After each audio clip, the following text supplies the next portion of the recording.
Hello everybody and welcome to another edition of our complete War of the Spark set review. I'm Evan Irwin. I'm Aaron Campbell. And I'm Ruben Bressler. And we are here to talk about every single green card in the set. We've been going through all the monocolors. We are at the final monocolor video. And historically, this is the section where we all get slap happy. Right. We got there in blue this time, but we're good. I think it was black. Might have been black. Wasn't it black? Might have been black. Either way, it's time to get funky up in here with our beasts, which should have been a monkey. That's kind of weird, but okay. Oh. Arboreal Grazer is 1 green for an 0/3 common beast with reach. And when it enters the battlefield, you may put a land card from your hand onto the battlefield tapped. This is good, right? Yes. I thought so. This is good. It's odd. It is strange. It's a little magical Christmas land for some, So, but it's good.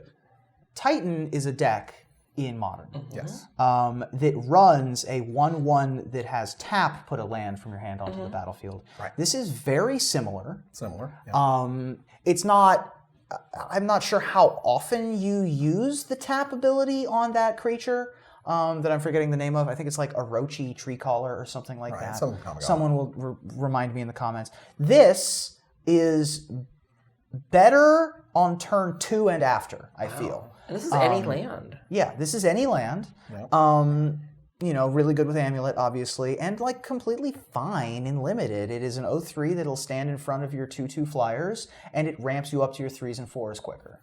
And maybe, yeah, it's tough. This is one of those cards that, it sounds amazing, but you have to have the land there, and it sucks late in the game. But being able to do this on turn 1, you do your Steve on turn 2, your Sakura Tribe Elder, you can do like a Courser on turn 3. I mean, that's really what makes the Titan deck so weak, is that sometimes you just die before you scape shift, or you die before you're able to cast a Primeval Titan. And so being able to create these walls that also follow your initial game plan of what you already want to be doing, it could be quite good. Right. Right. I think, certainly in Modern and various constructed formats that can really take advantage of this ability, that it's very, very powerful. In Standard, Probably not Standard. Probably not Standard. Maybe Limited, maybe. Yeah, Limited I'd be okay with 1, maybe 2. But, you'd need a lot of 6s and 7s. I think this card is just like a weird, it slides right into one deck perfectly, but not really anything else. Sure. Not I like that they're at least flirting with the idea of because like I said, we couldn't even have Lay of the Land because, so we're coming off at a tune the Either banning. We're never going to get Rampant Growth again. We're never going to get Farseek again. And so, I like that they're peeking their heads out of that little meerkat hole of what can we give you guys that we haven't been giving these last couple of years. They've been toying with Llanowar Elves. They're toying with this. I like that they're trying. Right. Yeah, they gave us Llanowar Elves and they're like, lol, Chain Whirler. And you're like, okay, thanks, guys. That's great. Yeah. Arlen's Wolf is next. It's a green and 2 generic mana for a 3/2 common wolf, and it can't be blocked by creatures with power 2 or less. Again, with the 3/2s for 3, I really like how Limited for Magic has evolved to a place where we can print 3/2s and 2/3s for 3 and give them other abilities that are interesting to interact with. Arlen's Wolf really breaks some parity of that because it can't be blocked by the 2/3s of the format. It can't be blocked by the walls of the format. It's true. Really interesting card. Arlen returning, obviously. This is the signature card for Arlen Cord coming to Ravnica. Just an interesting, cool card. That's really cool. If you don't speak wolf, allow me to translate. One step closer and I'll rip out your throat. Same. Nice. Big mood. Big Aaron mood, y'all. Yep. That's right. Awakening of V2 Ghazi. I love this card. It's 2 green, 3 generic mana for a rare instant. Put 9 +1/+1 counters on target land you control. 9. It becomes a legendary 0/0 elemental creature with haste named V2 Ghazi, and it's still a land. Shout out to Young Mage, giving that young man this incredible preview card, and I'm sure that just made his day. But this is the V2 Ghazi. This is sort of the soul of Mott Celestia, one of the very important elements of it. And the V2 Ghazi itself getting in the fight is epic. It was also the character in the topple. It's the thing that topples the statue. I love it. Yeah. This thing is super cool. I mean, just an end of turn, make a 9/9, Oh, I'm Right. sorry. Is that an Ink Moth Nexus? Right. I'm that sorry. too. You Dark need Steel. 6 for that. Darksteel Citadel, I mean... Yeah. Sure. Kind of the same thing, even going back to the Titan decks. It's like, if they happen to, everybody and their mother's running scape shift, surgical nowadays, so that you get rid of the first scape shift, that gets surgical. Well, what's your next game plan? Oh, here's just a 9/9 land. Like, I'll give my Valakut legs and kill you with it. There's so many neat applications of this, and I look forward to seeing what people slap on. I also like that this avoids all of the destroy target non-land permanent stuff, which is pretty adorable. Yeah, I mean, I am going to run into this thing in limited but a whole lot. You can't do this with Tomic out. True. Yeah, so that's a bit Unless you have the Tillman. bit of buzzkill, yeah. Which I'm okay with. And you just need the 5 mana for the Ink Moth. It just says target land. You just boop. Oh, that's true. AOT boop. They don't say creature or whatever. That's Nope. true. Just Wow. booped. You're right. Turn, you straight booped them. Yeah, this card is sweet. This is one of those, like, Wizards keeps, like, creeping towards, like, how much can we give you? How much can we push it for 5 mana in green? And it's like they gave us 8/8 Tramplers at one point. They've been trying to give us these 9/9 lands or whatever. Like we got Gigantosaurus like exists. You know, it's like they just keep like how big can green's creatures go before we just have a 20/20? Yeah. They just keep creeping. And that's great. This card is a windmill slam first pick. This thing is going to destroy somebody. No one's going to see this one coming. Yeah. They're just going to run smack into it, and that's awesome. Band Together is a green and 2 generic mana. Together. That's right now. Green and 2 generic mana for a common instant up to 2 target creatures you control. Each deal damage equal to their power to another target. There's that heroic indicator again, like you mentioned that, we could be going back to Theros, there could be heroic happening, and things like that really scream that to me. Yeah. We've seen something like this in the past. I think it was like Nissa's Revenge or something like that. I forget exactly what it was, but it was similar to this. Of course, Band Together being in memoriam of both Dread Return and Give us Golgari banding, Gravetroll. you cowards. Interrupting my punchline. No worries. Wow. Okay. Well, all I know is this card is sweet. This is... What was the card that they just printed? The creature deals equal to its power to another creature? Rabid Bite. Rabbit Bite, yeah. Just good old, like it's just, it's a better Rabbit Bite. And this is at instant speed. It can be up to 2 of your creatures. Yeah, there's a lot to like about this card. Yeah, this is a terrific Don't want to run too combat trick. many of these, but it's good green removal, which is, harder to come by. True. I mean, this is one of those where if I have 2, maybe, but like I'm going to draft this thing because in draft it's going to be great. Along the curve, you're going to have really good creatures and stuff. In sealed, it's a little more dicey, but instant speed removal is instant speed removal. Bloom Hulk is great. It's a green and 3 generic mana for a 4/4 common plant elemental, and when it enters the battlefield, proliferate. Yay! Yeah, 4/4 for 4. I mean, With we're already value there. upside. I'm already ready to play Bloom Hulk as a 4/4 for 4. You staple on Proliferate. This is particularly good with the new uncommon Kiora. There's a lot to like about Bloom Hulk being able to regrow all of your stuff. So. Yeah, this card is terrific. It was just like flavor text. I mean, like it's a 4/4 for 4 people. It's good on the curve. It's already a rocks. They gave us 2 colorless red-green 4/4 vanilla as a card in the past. Putting it in monocolor, making it splashable, and then stapling on Proliferate. This is a really good common. Good, clean living. Bond of Flourishing is neat. The Simic and the Celestia got together. It's a green and generic mana for a uncommon sorcery. You look at the top 3 cards of your library. Flavor text. You may reveal a permanent card from among them and put it into your hand and put the rest on the bottom of your library in any order, and you gain 3 life. Yeah, just really clever flavor text. And We agree that life should flourish. We disagree on the optimal number of limbs. That's so great. The crossover between the guilds are all delightful. This one's no different. Yeah, you get to look at the top 3 and get a permanent. It's very green. You can gain life. Obviously, it's very white. And very blue, of course, is that you're looking through stuff and whatnot. Right. So there's just a whole sort of mixture of all the colors. This is a terrific design. I really like this card. Speaking of sweet cards, Centaur Nurturer is next. A green and 3 generic mana for a 2/4 common Centaur Druid. When it enters the battlefield, you gain 3 life. Tap to add 1 mana of any color. This is a really clever card to have in this set. I think we needed to have a creature that tapped for 1 mana of any color to be able to enable some of those greedier strategies. It couldn't have come down too early because then you have a Birds of Paradise kind of problem. So you don't want this card to be, you don't want this card to be playable and constructed. You want this for limited for the slower formats. Right. So you need it to have a relevant come into play ability to be able to recover a little bit, which is where the life gain comes in, and it's a 2/4, so it's a reasonable body. I think that all of the numbers were perfectly tweaked here for Centaur Nurturer. I love how it catches you up. you know? You're like, oh man, I'm kind of behind in board. It's a great blocker, and I just gain 3 life, and it's going to power out my more powerful spells. Go. Yeah. That's fantastic. And this is the perfect definition of a role player. Yes. It kind of does what it needs to do. It's not going to be an all-star, but it's going to really help you along your game plan. It's also become sort of the staple of any sort of mid-range deck. You know, we had the Thrag Tusk, we had the Corsair Kruthix. Like, if you're doing the green mid-range thing, you definitely want this creature to be like your middle piece or your bridge to get you from the early game to the late game, and this can help you do that. Oh yeah, very nice. Challenger Troll is next, a green and 4 generic mana for a 6/5 uncommon troll. Each creature you control with power 4 or greater can't be blocked by more than 1 creature. There you go, with that ferocious trigger again, without referencing ferocious directly. Yeah. Really cool card. Never want too many of these, but a 6/5 for 5 is nothing to sneeze at. It's very good. Yeah, forcing people to deal with your big creatures the way that you want them to is very important, where, you know, sometimes people will, you know, double block and try to kill something. Well, this is forcing people to do a chump thing, where you get one at a time, and if God forbid you give any of these things trample, you can have an even better time. Oh yeah, this card is really sweet. It's not unbelievably powerful, but it is very good. I think you want at least 1, sometimes 2. It's very well with Kiora. Yeah. Yeah. Yeah, and if you have any trouble with blocking trolls yourself, Erin is always available. Gotcha. Unless she has you blocked already. Okay. Courage in Crisis is a green 2 generic mana for a common sorcery. You put a +1/+1 counter on target creature, and then you proliferate. That's great. Yeah, really interesting. So this is sort of like a battle growth style effect. Immediately, at minimum, giving you 2 +1/+1 counters on target creature. You're also able to, you know, get some of those uncommon planeswalkers back up as well. Interesting card.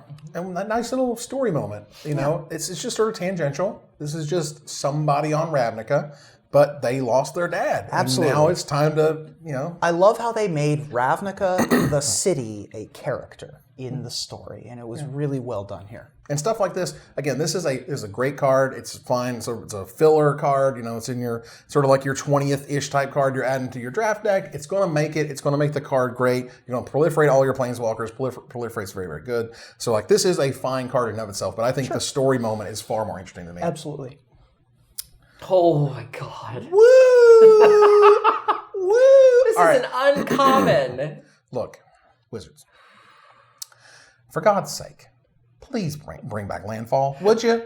Landfall just won Mark Rosewater's big Twitter vote thing that he does all the time. It just won Best Mechanic. Nice. And like it wasn't close. Like it just crushed every single one it was in. Because Landfall is one of the best mechanics they've ever had, and they did it once, 10 years ago now? Because I'm an old man. For real, you got to do this again. This is crazy because Evolution Sage has Landfall, and oh my god, it's a green and 2 generic mana for a 3/2 uncommon elf druid. When a land enters the battlefield under your control, proliferate. Wow. You don't even have to try. Like, you're Wow. just making land drops, and if you're playing green, you probably have all sorts of ways to go get land, whether it be, you know, Nissa's card, which we'll surely talk about, you know, other things out there. This is not hard to do, and we've already seen a couple of cards that already benefit from this, whether it be Courage in Crisis. I mean, it's not hard to get this thing going, and just like, oof. This has a giant bullseye right on it of like, kill this now. Yeah, I've seen Commander players that are just aghast. Like, are you serious? Like, I'm not exactly sure what the way to break this is, but there is 100% a way to break this in probably every format. yeah. This is seen standard play. This is probably seen modern play. This is definitely seen casual play. This card is amazing. I want to play, Evolving Wilds or whatever with this thing. Like, let me just play a land. I just want to play a land. Evolving's still legal in standard, right? Oh, yeah. Oh, boy. Oh, yeah. Yeah. So that's terrific. All these planeswalkers are amazing. There's definitely going to be a Super Friends type deck that, you know, the Elder Spell is going to completely wreck. But whatever. The point is, Evolution Sage is exciting, it's fun, and it's uncommon. Yeah. They didn't need to make this uncommon.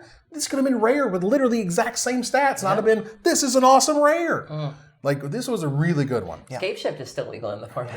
Yeah, it is. Just be like, whoop, whoop, whoop, I don't know whoop, what we're whoop, whoop. proliferating. Is I my don't issue either, with but I this want card. to try. Yeah. Planeswalkers. We're proliferating. Planeswalkers. Finale of Devastation. Galta made it to... I guess. Galta showed Wally up? brought Is this the party. actually Galta? It's Galta. Okay. She's pissed. Wally brought the party. This isn't just any dinosaur. This is actually Galta? I believe so. Nice. Awesome. Well, I don't think we've gotten it confirmed, but clearly there's dinosaurs on Ravnica all of a sudden. Sure, so why not? 2 green and X. Finale of Devastation here is a mythic sorcery. You search your library and or graveyard for a creature card with converted mana cost X or less and put it onto the battlefield. If you search your library this way, shuffle it. If X is going to give it to you, creatures you control get +X/+X and gain haste until end of turn. I mean, having a Crater Hoof-like ability, if any card could actually make this happen in Standard, it's probably green. Yeah. Green is the color that is most likely to make absurd kinds of mana. And oh boy, I mean, a green sun that you can use in your graveyard, I'll take it. Right. That's very good. Yeah. This is an extremely good card that can create archetypes all by itself. This is the easiest X to get to 10. This is the easiest way to get to the Roman numeral X on your card. I'm not sure how often we're searching for Galta, but then when we do, creatures get +12/+12 and gain haste until end of turn is kind of adorable. Finale of Devastation, I think, is the finale that is most likely to make constructed playability for more reasons than one. Because it's an ability that we haven't seen in a while. Green Sun Zenith we have not really had, since Green Sun. Well, Lord knows they've tried. They've given us Eldritch Evolution, where it's like, Wizards, stop it. Just don't do that anymore. And Green Sun Zenith, this is not. We're still not getting our Dryad Arbors for mana dorks, and this is not shuffling itself back in. But this is as close as we're ever going to get. And I think that if we can ever get to 10, this is the card, and it's also going to fill in the curve. So I really like this card a lot. Yeah, I mean, the idea that you can search your library or your graveyard, like whether it's dead or it's still in your library, you can still go find it. For X = 2, and you go find Fibblethip and you draw 2 cards. Right. Notably, you can get a non-green creature with this card. Right. So that's a big deal. Yeah, it's just any creature card, period. So Fibblethip, come on, let's do this. I think there's going to be a pod deck, and this is going to be a 4 of in that deck because you want to go find all of your different Because you can little go answers. get your Prime Speaker with it. You can go get your Fibblethip with it. Yep. You can go get all the things Your you hate want. cards. You go get a Knight of Autumn or whatever, you're like, okay, cool. Destroy that, I'll gain some life or whatever. Finale Devastation, just absolutely fantastic. If you're in green, Windmill Slam, easy first pick, makes it, well, I'm playing green in this draft, that type of thing. This card is terrific. Forced Landing is a green and generic mana for a common instant that puts target creature with flying on the bottom of its owner's library. I love this. This is a great way to deal with Kefnet. Goes on the bottom, not third from the top. Plummet we've seen reprinted time and time again. We've seen other things, but this is neat. This is like de-glamour, but for flying creatures. I love it. I think that's great. In Standard, it's an answer to an Arclight Phoenix, which we've been sorely missing.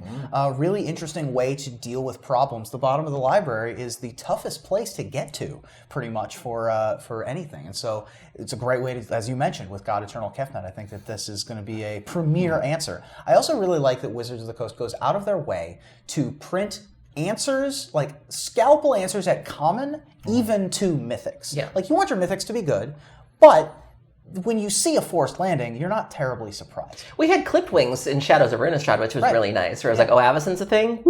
Why?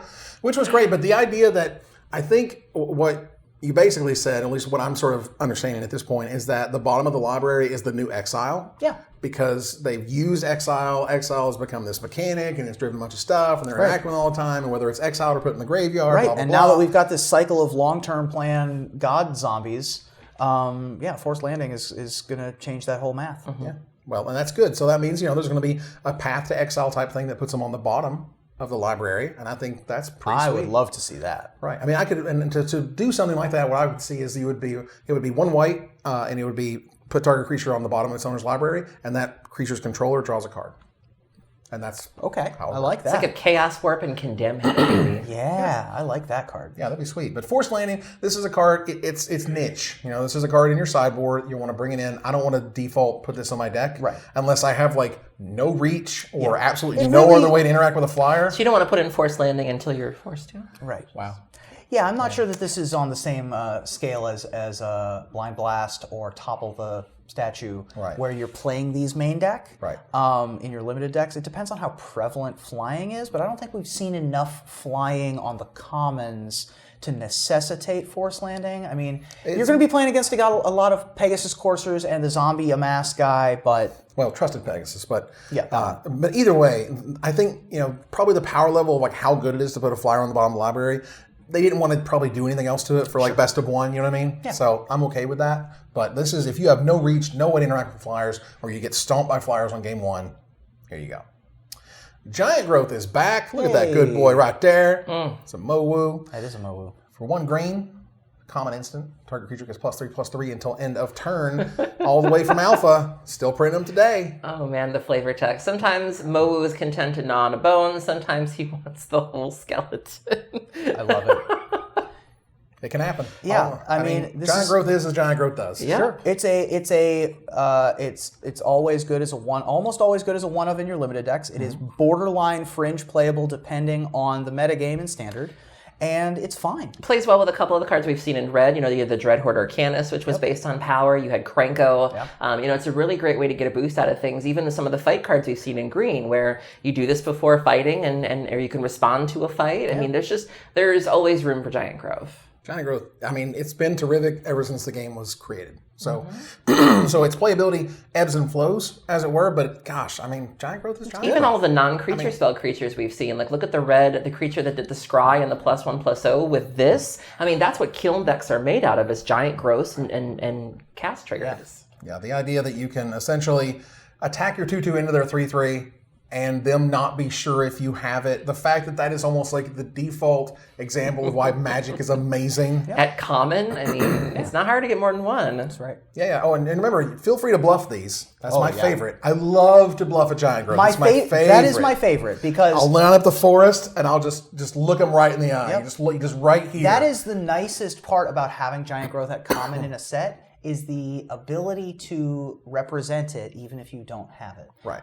Because it makes it more fun. I fall for format is bluff just Giant Growths all the time. Oh, yeah. Absolutely. God Eternal Ronus is 2 green, 3 generic mana for a mythic legendary zombie god with Death Touch. It's a 5/5, and when it enters the battlefield, double the power of each other creature you control till end of turn. Those creatures gain vigilance until end of turn, and if it dies or is put into exile from the battlefield, you may put it into its owner's library, 3rd from the top. I think you were saying that you felt like this might have been a last-minute change. It feels like it. Yeah. It feels like green gets trample, not vigilance, and it feels like with the ability as the way it's worded, with trample, it would be just stupid. Like, it'd be way too good. You're doubling their power and you're giving them trample. You might as well just say you win the game. This is another ETB that pairs really well. I type out with Bontu, where if this thing does die, you get it 3 cards from the top, and then you do it again. That's an ETB that you can constantly get over and over again. That is good. Yeah, God Eternal Ronus is probably the best creature from the set to put into play with Ilharg, because you immediately get the bonus trigger from the boar, Right. And then you can return it to your hand again. Just a really, really just extremely powerful card. I really like Ronus. This, to me, is what you would play alongside Trostani. Sure, essentially, yeah. in your green-white token decks, because you make a whole bunch of tokens, and then all of their power is doubled, and and that seems super fun. As with all of these God Eternals, they're insane. Play them, first pick them, they're great. Crawl Stinger is a green and 2 generic mana for a 2/2 common insect assassin. Insect assassin, y'all, with Death Touch.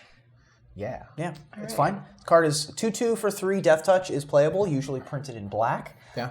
Sometimes printed in green. Sometimes. Data Mass, though. Wow. It's a That's fine. a thorax. It's a wow. It's a thorax. It's fine. Well, I This got card a is thorax okay. to grind, okay? Wow. You can feel free to play this as much as you'd like. I usually like 1, maybe 2 in my green decks with this type of effect. But it's good. It's going to take out whatever thing it's blocking, which is great. Cromp Strangler. Whoop whoop. It's a green generic mana for a 2/1 common human warrior with trample. And whenever a creature with power 4 or greater enters the battlefield under your control, you put a +1/+1 counter on it. That card's really good. Yeah. I mean, this card is sneaky. I mean, I would not be terribly surprised to see this in Constructed. It's going to need the right kind of deck. It's going to need things like I mean, I don't know if this sees play in any format where Tarmogoyf is legal, but it needs something that is going to cheat the power and toughnesses in that way. Right. But having trample is hugely relevant. A lot of those big creatures can just get stonewalled by tokens. Right. And I really like Crunch Wrangler for that reason. Yeah, oh gosh, I'm sorry, I just lost it. There was the Steel Heart, the guy from 3 green from Dominaria. Steel Leaf Champion? Steel Leaf Champion, thank you. Yeah. So that as your turn 3. Sure. Something on turn 4. And Crunch Wrangler this, and then you have your Galtas and your Nullhide Ferox could certainly see play in that Stompy deck. Absolutely. Exactly. The colorless and green creatures that are currently in the mono green Stompy deck are Crawl Harpooner and Merfolk Branchwalker. This could certainly see play over one of those, depending on the metagame. This reminds me a lot, speaking of Ferocious, this reminds me of Heir of the Wilds. Just one of those cards you're happy to take for like a 2/2 for 2. And then if you happen to meet the requirement, that's fine. And so I like cards like that. Obviously, it's good enough to see standard play. Yeah, I think there's definitely a green-red, 4 power matters thing going on. Right. And they've really leaned into that a little bit, but maybe they've leaned into it enough where this is constructed. Right. Like, you're going to need good 2-drops. This is a very good 2-drop. Absolutely. Mowu, Loyal Companion, is a green and 3 generic mana for a 3/3 uncommon legendary hound with trample and vigilance. And if 1 or more +1/+1 counters will be put on Mowu, Loyal Companion, that many +1 +1/+1 counters are put on it I instead. believe Kathleen famously got a kill on the pre-release with this yesterday. Yep. It was out of control. Yep. Wow. I didn't see it. What happened? I mean, well, She was first like, of all, counter, she proliferate, said, "Moo woo, what's this?" Because moo woo, what's this? And that got gift immediately. And doubling season is a heck of an ability. So when you have your own personal loyal doubling season, it can get out of hand. Your own personal Mowu.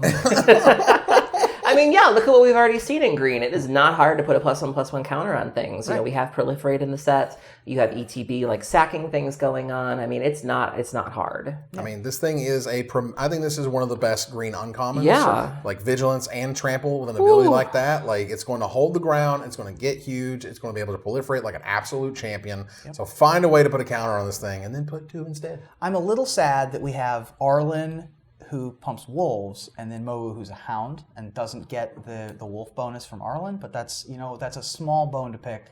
Wow. And a bone or the whole skeleton? Right, exactly. I also like that we have Zhang Yangu, that flavor coming in, just like how we have Davriel. I'm just glad we have Zhang in the set, period, because there were so many people, that whole thing was so botched, and so many people either didn't know they existed or didn't care, and so I love that they're getting a bit of a second wind. Right. Absolutely. When we turn on the Interplanar Beacon and say, everybody coming. Nice. I mean... Except Garruk, which makes no sense. Well, Mowu is just stacked. That guy's that's an absolute unit right there. Yeah. Oh Lord, he coming. Oh Lord. New Horizons is reprinted here. It's a green and 2 Speaking generic of mana. +1/+1 counters. Heyo! For a green and 2 generic mana, it is a common enchantment aura for enchant land. When it enters the battlefield, put a +1/+1 counter on target creature you control. An enchanted land has tap, add 2 mana of any one color. Sure. So this was in Ixalan? I think it was Ixalan. Was not great in Ixalan.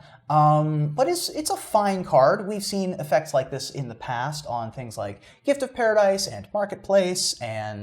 I mean, it's a hell of a lot better in the Proliferate set. Yeah, that's true. A lot better in the Proliferate set, for sure. Yeah, that's good. And this is another land that gives you the 2 different colors of mana that you have to use for your Planeswalkers. You want to play those, for example. And, we saw 5-color work. Tappy Toe Claws was rocking her double dragons, and it was insane. And she had New Horizons, and it was doing real work. Right. The ability to untap 1 land as an effect, things like Kiora, for example, particularly relevant when you have enchantments like New Horizons as well. Right. So this is if X is going to give it to you. Yeah. New Horizons is going to help. Is where you start. Speaking of sweet lands, you're going to get some with Nissa's Triumph. For 2 green, it is an uncommon sorcery. You search your library for up to 2 basic forest cards. If you control a Nissa Planeswalker, instead search your library for up to 3 land cards. Repeat, land cards. Any lands, doesn't have to be basic. Can be Tron lands. Reveal them, put it in your hand, shelf your library. This card is incredible card advantage for green. Yeah. You just don't see it. The art in this is particularly gorgeous. The reveal of this card was done by Nissa Cosplay, who obviously has cosplayed Nissa a time or two. And the art on this was uncanny. She took a picture of herself next to this card, and I honestly didn't know which was the art piece. Like her cosplay was that dead on, and just one of the hardest working cosplayers out there right now, one of the most creative, sweetest cosplayers out there, just a sweetheart, and they couldn't have given it to a better person, and the card is also good, which certainly helps. Yeah, I mean, this is a card that getting 3 land guards, I mean, in casual formats, it's insane. 3 mana Nissa into this to be able to go get your Gaia's Cradle, your Arch of Orazca, whatever lands you're getting in Commander. Dark Depths, Thespian Stage. Right, exactly. I'm not sure how prevalent that combo is in Commander, but it could be. Certainly can do it. Yeah. Now you can. Yeah, now you can with Nissa's Triumph. And even the normal rate on Nissa's Triumph of green, go get 2 forests. Totally cool. Yeah, you want to be hitting your land drops. Yeah, exactly. Yeah, this is one of those cards that, you know, ultimately we're talking about going and getting some lands, and particularly most of the time basic forest, which isn't that exciting. But in many ways, and this is something I had to learn, you know, in terms of things like land tax, where it's like you're drawing 3 cards, and I'm like, but they're not like real cards. No, you're drawing 3 cards. Yeah. You're giving 2 mana in green to go get 2 cards. And that's not even getting into like the filtering argument, where it's like that's 2 less dead cards that you are likely to draw. Right. Or if you have looters in your deck, I mean, anything that counts the number of cards in your hand, any of that kind of stuff. With that said, this is the worst of the 5 triumphs. This is not something you should be first picking. Nah. This is not a reason to go into green if you have it in your sealed pool, but it is a good card if it's already supporting what you're doing. Right. If you're already in green and you have expensive spells, this is the exact type of card you want in your deck to get you there, essentially. But yeah, if this is the worst triumph, we're doing okay. Doing all right. Paradise Druid is next. It's a green and generic mana for a 2/1 uncommon elf druid, and it has hexproof as long as it's untapped, and it taps for 1 mana of any color. I like that you still get the mana even if they kill it. You know, I mean, you still would anyways, but it feels a little bit better, I guess. We're never going to get Sylvan. Caryatid. Yeah, oh my God, those were good days. Yeah. Those were good. Or Birds of Paradise, which I think this is named after. Yeah. I don't like the art on this. The art doesn't feel... Like, so for those who don't know, a little bit behind the scenes here, we're looking at these cards through a sliding screen that's behind the camera. And when I look at the card before this and the card after this, and even the cards on either side, it doesn't look like it goes with this. Like, it looks like it might have come from another game or from another... It just doesn't... I don't know. And the Paradise Druid looks kind of bored. A function of that is because this is art by Nils Hamm, who does Baleful Strix, Thragtusk. Oh, I've seen those pieces before. He did like Shambler or something that had Scavenge. He's known for these sort of avant-garde, impressionist kind of dark pieces. And this is a static character. So this is a different style of Nils Hamm art than I think we're used to. With that said, it does feel a little out of place. It definitely feels more like it's a Lorwyn Shadowmoor kind of feel to it. Perhaps you like it better in the alternate frame that you get in the promo version of Paradise Druid, which there are promo versions of this, which signals to me that this is a playable card. Yeah. Whenever they print the promo versions, particularly those kinds of promo versions, which I think are the Game Day or the whatever those are called now, this is a card that is worth playing. I like the way that they've done hexproof on this card to be able to give you the mana without it being oppressive like Sylvan Caryatid was. Yeah, I mean, ultimately, I feel like it's playable no matter what. If you're in sealed, this is amazing. If you're in draft, this is an early pick because it fuels out your more expensive spells. Probably constructed playable again for the reasons that they don't just randomly willy-nilly choose promos. They make sure that these promos are important in some fashion, and even if it's just casual, this is going to be an all-star, which is great. Plane-wide Celebration is next. 2 green, 5 generic mana for a rare sorcery. Choose 4. You may choose the same mode more than once. Yeah. First of all, the first mode is create a 2/2 citizen creature token. That's all colors. Return target permanent from your graveyard to your hand. Proliferate, period. You gain 4 life, period. Bolus is dead. Let's party. That's right. Yeah, this is the Bolus is dead party card. Someone posted a picture on Twitter of the citizen token and said, "This is the future liberals want." Right. Yeah, that was great. Lots of retweets. Let's take Plane-wide Celebration line by line and say that we do each of them all 4 times. 7 mana, make 4 2/2s. It's I think I'll play that. We've seen that actually printed before. You could bake 4 satyrs, for example, with haste. So we've sort of seen that before. 7 mana, return 4 target permanents from your graveyard to your hand. I think that's probably about on rate. That's similar to Seasons Past in numbers, and so I think that's worth it. Proliferate 4 times for 7 mana.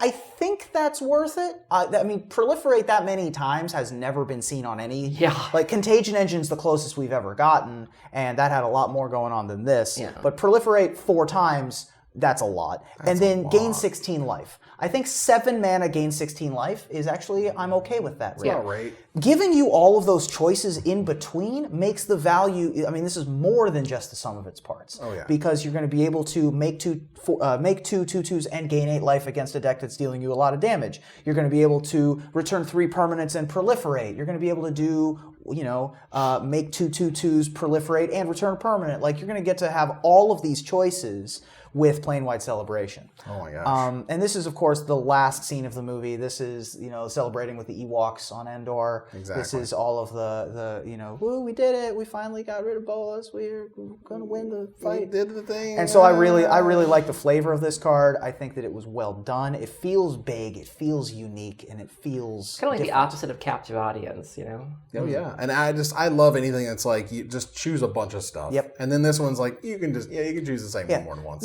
Not just choose 4, but choose any number of whichever. Just do whatever you want. Gain 8 life and a couple proliferate. Man, who cares? Whatever. This is a unbelievable card in sealed. This is what I want in my sealed deck. This is maybe what I want in my draft deck if I have a bunch of mana producers, because 7's a lot. But regardless, the power and the impact of this card is going to be felt. Yeah. I assume there's some ridiculous thing that you can do with this with your planeswalkers. I think you proliferate the hell out of them. You immediately proliferate them up to ultimate. Probably like this with New Nissa. I mean, I'm sure there's something completely bananas with Plain White Celebration. Yeah, proliferating 4 times, like, that's huge. Yeah. If you have 2 planeswalkers and something with a counter on it, like, crazy. That's just crazy. Pollen Bright Druid. This thing is awesome. It's a green and a generic mana for a 1/1 common elf druid. When it enters the battlefield, choose 1. Put a +1/+1 counter on target creature or proliferate. You can give it to itself if you need to. You can give it to something else if you need to. You can blink it and abuse it. I can't believe it's a common. Yeah. This is another Iron Shell Beetle, but even better than Iron Shell Beetle because now you can proliferate, giving you much more value in the late game rather than just turn 2. Oh, yeah. Really cool card. Can also be sort of sack fodder if you need it. Sometimes you have those cards where it's like it's already served its purpose and you just don't need a 1/1 anymore. Sack it to, that black cat and give it +2 counters. Give it to your on-crop, sacrifice that. Right. Yeah, going to be good in those pod decks as well. If you want another 2-drop that isn't a mana creature that isn't for you get an ETB from the toolbox aspect, and then you sack it, and then Oh, that's great. Yeah, this thing just slices and dices, and if you're able to enter the battlefield and get your planeswalkers up, a loyalty counter, and then use another one of their abilities, like this is the best. What was it? Iron Shell Beetle? I think this card has a Pollen Bright future. Wow. Primordial Worm is 2 green, 4 generic mana. He's back. For a common worm, that is a 7/6. Aren't they all? So we didn't get our Colossal Dreadmaw this set, but whenever we don't get 6/6 Trampler for 6, we get vanilla 7/6 for 6 now with Primordial Worm, which we saw in Dominaria, for example. Yep. Just another solid creature. I've been killed by a number of these in draft before, so just because it doesn't look that impressive on paper in terms of it comes down on turn 6, it dies to like 3 mana removal. I don't know if I'm going to be able to deal with it. No, you can still run with 1, maybe 2 of these. You don't want too many. Yeah. This is still very good though. This is a terrific this is what they would describe as a giant idiot. Yeah. That just like all it does is kill things. Hopefully your opponent. Return to Nature is a green and generic mana for a common instant. It's the best disenchant ever made, y'all. I love this card. There's been a lot of talk of, like you said, the Titan decks kind of adopting this too. Of normally you're doing the Nature's Claim thing, and that's fine. But sometimes having to exile a card is relevant, whether it be land or reanimation target at instant speed. One of the problems with playing a deck that receives a lot of hate, whether it be Affinity or Dredge, is that you have to kind of play this guessing game as to what your opponent's going to bring in against you. Like, are they bringing in Grafdigger's Cage, rest in peace, containment priest, jailer. What am I going to do against the mirror? And so you have to choose. Do you want abrupt decay? Do you want ingot chewer? And if you're wrong, that feels terrible when you're standing in a handful of wismares and there's a Yixla jailer across from you. And while this doesn't deal with creatures, getting rid of two things and giving you a leg up in the mirror is nice because you don't have to make those choices. Assassin's Trophy, very color specific, and they get a land. You don't want to be doing that. And so something like this that's modal and that will help you against, you can even get rid of Phoenixes with this if you had to in Modern. Exile target card. I mean, that's what decks, that this is a sideboard card's dream. Yeah. Well, I mean, first of all, you choose one, you destroy an artifact, you destroy an enchantment, or you exile a target card from a graveyard. The idea that we're in best of one world, we're in best of one land, and we want all of these different things to matter. Like, Naturalize just wasn't enough to guarantee main deck play. But if you give me that third mode, it's going to hit a lot of tangential problems. Yeah. Instead of hitting no cards out of Drakes, it now hits Phoenix. Yeah, it's the one card you care about. Something with Jumpstart out of Drakes, or gets rid of their Chemister's Insight out of their tap out or their Esper control deck when they don't have the enchantment or artifact in play. It gives you just that. It's another one of those cards like Rakdos Charm reminds me a lot of this, where it just narrows down how many cards you need to put in your sideboard, so you have more space. Yeah. Right. And again, if you're playing the best of one queues, this is great in your main deck because it can do things against a variety of strategies. For a green and generic mana, Snare Spinner is a 1/3 common spider with reach. Whenever Snare Spinner... Spinner. Whenever it blocks a creature with flying, it gets +2/+0 until end of turn. This is a common. Yeah. This is like way above rate. Right. So there is a common from Prophecy that I forget the name of, but it was 2 colorless and a green for a 1/4 that was reach that had the same ability.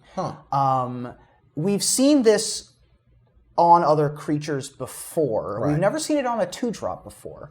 And there are a lot of 2/2 flyers in this set. And so I think that this is going to have a really specific place in the draft metagame. And I really like this card quite a bit. Oh, it's super good. Again, for a common, like at 2 mana, to be a 1/3. Like maybe this will see play in Pauper. I'm not sure, but wow, they when they said they're going to push the commons, this is the type of thing that you're going to see. Where you're like, oh my gosh, that's just 2 mana and a 1/3 and reach and the pump ability on top of that. Like that is huge, and we'll see. I guess how huge. This is exactly the card I want one of in my green-red decks. I don't want to get destroyed by flyers accidentally. This is the card you want. Yep. Snare Spinner. Steady Aim is next. It's a green and a generic mana for a common instant. You untap target creature. It gets +1/+4 and gains reach until end of turn, just like we talked about. If you have problems with flyers, Steady Aim is your card. Yeah, I like this card a lot. The Stony Resolve or whatever, the untap and put a +1/+1 counter on. We've seen untap and give bonus. This one, huge toughness bonus, means that even your 1/1s are going to be blocking as 2 5s to stand in front of whatever's coming at you. I think that this is a great card on offense. It's a great card on defense. I always want to have one of these in my combat-oriented green-white or green-red kind of aggro. Another sign of heroic target creature. Sure. But I don't want 2. This is a card I just want the 1. The 1's just perfect. 2 to me is arguably too much unless you're sideboarding it against like blue-white flyers or something. Storm the Citadel is next. It's a green and 4 generic mana for an uncommon sorcery. Until end of turn, creatures you control get +2/+2 and gain whenever this creature deals combat damage to a player or planeswalker. Destroy target artifact or enchantment defending player controls. This reminds me of Driven to Despair, which was one of the split cards from Amonkhet Lock that allowed you to, you had an option to give all of your creatures menace. And then if they got through, you got to draw. I think it was Trample and Menace. Yeah. But either way, if you were able to hit, you'd either draw cards or you could make them discard. And so this is really, really neat. I love the flavor of this, of a Johnny saying, we got to do something. There's just a Citadel here, and we need to do that. And again, I talked a little bit earlier in the show about, there was the one, the bond that you weren't crazy about, the red one. The one that was like, you can do 2 damage, and it's like, you can attack and do all these things, but you want to attack the planeswalker, attack the player, and destroy artifacts and enchantments without having to, focus everything on that, if that makes sense. This allows you to, divide and conquer a little bit, and I like that. So this is +2/+2, no evasion, no trample for 5. You are able to pick off artifacts and enchantments. It seems like not quite enough. Right. Well, I guess what I was trying to say is that so you can play the naturalized, you can play Return to Nature, but if you're playing a creature deck, you don't want to be playing that. You want to play this that's you're already enacting your game plan of turning them sideways. It just so happens that when you turn them sideways now, you get some disenchants with that. And so I think if you have a choice, if you're more of a mid-range or a control deck, you're probably going to want the Return to Nature. But if you're playing an aggressive mono green deck, you don't have time for that. You get a combat trick. You get a buff, and while you're in the neighborhood, you destroy their stuff. Yeah, this to me is like the top end of your green-red aggro deck. Yeah. You don't really care that it has the rest of that text. It's just 5 mana. They all get +2/+2. Right. Get you. And if you happen to get a locket or something in the process, you're happy. High five. And in Standard, it's your way of dealing with things. Right. Thundering Ceratok is next. 1 green, 4 generic mana for a 4/5 common Rhino. It has Trample. Whenever it enters the battlefield, other creatures you control gain Trample until end of turn. This card is really good. Very good. 4/5 Trample for 5 is, I think, above rate for a common. In addition to giving your other creatures Trample the turn that it comes in, is just some nice icing on the cake. Yeah, this card is absolutely terrific in terms of, again, just the rate. I'm paying 5 mana, I'm getting what for it? I get, it has Trample? Oh, and he gives all my other guys Trample when he enters the battlefield just because gravy. Yeah. That's why. Sweet. This is a card you're not going to pick early. It's not a card you're not, like, I'm going to play this in sealed. Yeah. I'm probably going to get this 8th to 10th in draft, and I'll be okay with that. Yeah. And I'll probably play it as the top end of my aggro decks, which is great. Vivian's Arcbow. Oh, I love this card. It's a green, a generic mana.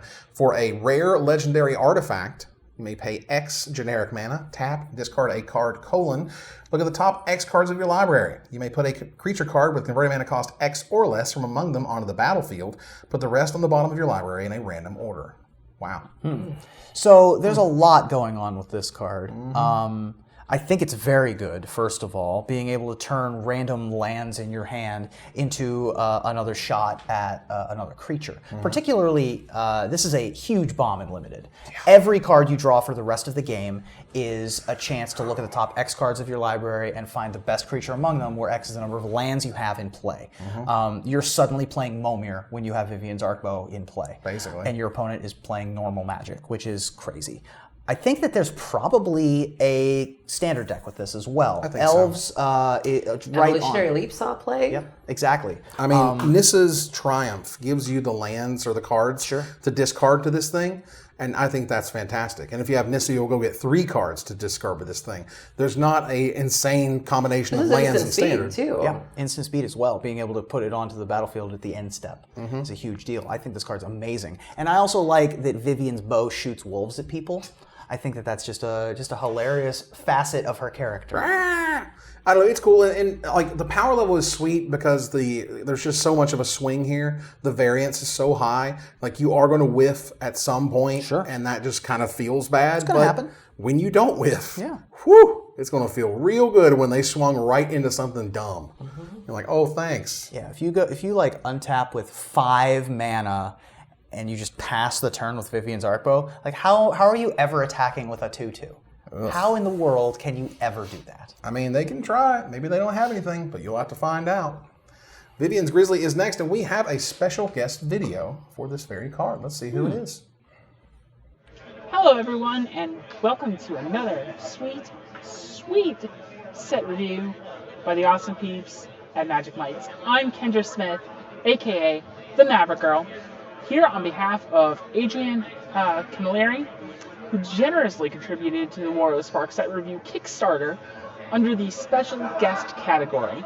Adrian kindly asked me to do a video in his place, and I thank him very much for giving me this amazing opportunity. In case you're unfamiliar with me, I'm best known for helping push Pauper as a format with both video content and written content on CoolStuffInc.com. War of the Spark is quite simply an absolutely incredible set with power level higher than what we've seen arguably in years, certainly at the common level. Wizards themselves have actually confirmed that this set is the start of them pushing the power level of these cards moving forward. While I could talk about a lot of cards, Vixel's Cruelty, Heartfire, Banehound, Pollenbright Druid, there's so many good cards in the set at common level that I think will have some kind of degree of impact in the Pauper format. But What I want to talk about is Vivian's Grizzly. Vivian's Grizzly is a 2 green, 2/3 creature bear spirit. Bear spirit. 3 green. Look at the top card of your library. If it's a creature or a planeswalker card, you may reveal it and put it in your hand. If you don't put the card in your hand, you put it on the bottom of your library. As you may or may not know, my primary deck in Pauper is Elves, and I feel that Vivian's Grizzly is poised to do a lot in that deck. It's going to put in so much work, and to the point that I even actually went and wrote an entire article on it recently about the cards roll in the deck on coolstuffig.com. You can go ahead and read it on there if you want. You might need to look backwards a little bit, but it's there.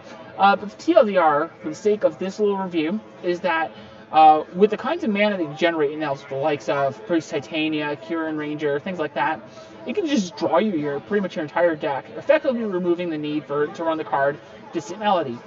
Even if you don't have the full craziness of Priest Titania at your disposal, even just a few incremental activations give you a strong engine to make sure that your board is never empty. For that reason, I think this spoopy little bear is going to see play in plenty of other decks, possibly even spawning new ones all its own. It's a very high power card that I think is going to see play in plenty of decks for quite a while to come. With that, I'm going to pass it back to the team so that they can give their thoughts on this amazing card and many more. Thank you so much, guys, for having me. And a big thank you once again to Adrian for allowing me this fantastic opportunity. Thanks again, guys. Hashtag blame Kendra. Right. Hashtag Pauper. Hashtag Pauper. I love her. Yep, that was great. I didn't even know this was a common. Like, it looks good enough where, like, I didn't... Yeah, that it looks like an uncommon on the surface, for sure. 2/3 for 3, big enough stats. And then having that mana sink ability that if you have a bunch of extra mana sitting around, this is a mana sink that also gains you card advantage. So in limited, you're happy to have a board stall because you can just keep churning out cards.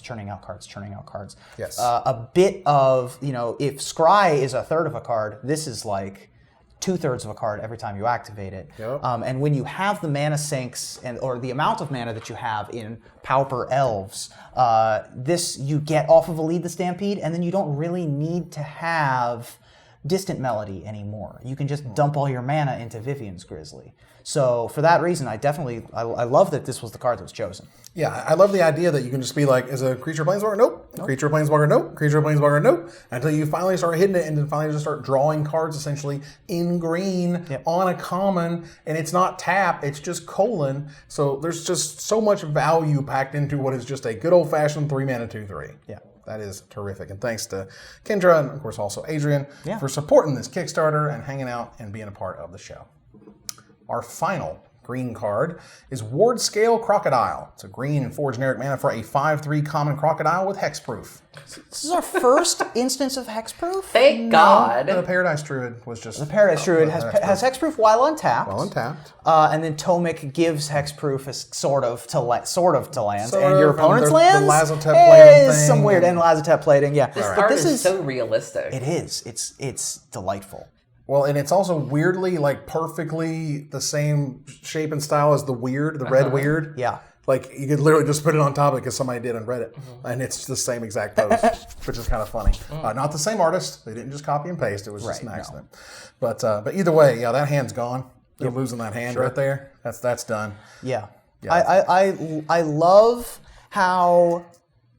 I mean, they kept the flavor of this set Ravnican, not just in the city, not just in the metropolis feeling, not just in the citizenry having their own uprising and coming and being in support of aid to the big over-the-top hero characters, but also the natural aspects of Ravnica coming through in this set. Like, I don't care if there's a war, I don't care if there's superheroes, I don't care if there's another unearthly, otherworldly invasion coming. We still have like bears, spirits, and angry crocodiles and like pickpockets. Well, it was even in the flavor text, I think, for the territorial worm, where it's like, all of the military experience, Lazatep plating, didn't hold a candle to just a really big hungry worm. Sometimes nature just gets you. Yeah, exactly right. Nature finds a way, as it were. This card in and of itself is not crazy exciting. No. Ideally, it's not even going to really trade up. It might just trade for a 5-drop. If you're lucky, it's better usually on blocking, because 3 toughness without some sort of trick, without a giant growth. The giant growth would be great with this card. Still annoying, though. Right. It is still very annoying, and it can kill people just out of nowhere. For sure. And it's nice to have a big hexproof idiot to put your +1/+1 counters or your auras onto. So it in the right deck, it's good. You're going to get past these, so don't go all out. Yeah. Feel free to play sort of like 1, and then if you get the counter, you start proliferating, and of course that feels really good. But oftentimes, if you're proliferating counters on this guy, you're probably already winning anyway, so it depends. But either way, that is every single green card in War of the Spark. We certainly appreciate you guys hanging out here as we go through every single card in the set. Until next time, I am Evan Irwin. I'm Aaron Campbell. I'm Ruben Bressler. And we will see you guys for the colorless and land and artifact cards very soon.